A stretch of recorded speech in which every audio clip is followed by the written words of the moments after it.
来看宜兰县南澳乡大高线116公里的所在，伫昨下晡1点有2台车去互石头仔撞到，加载是无人着伤。另外，今仔早起伫头城的清芬路3段加油站头前，有一台大货车可能是货柜无关好安哦，伫洗坏的时阵，甲酒干仔害出去，落甲规裤骹。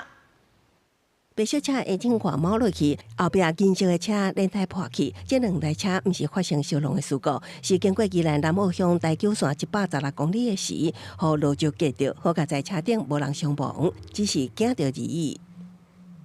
近期山区天候不稳定，容易有落石或路树倒塌等情事发生，请用路人行经苏花路廊山区路段时， 务必开启大灯，减速慢行。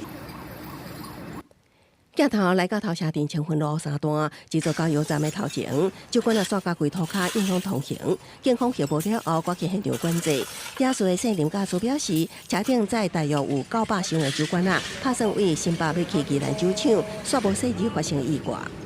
没有注意到路况，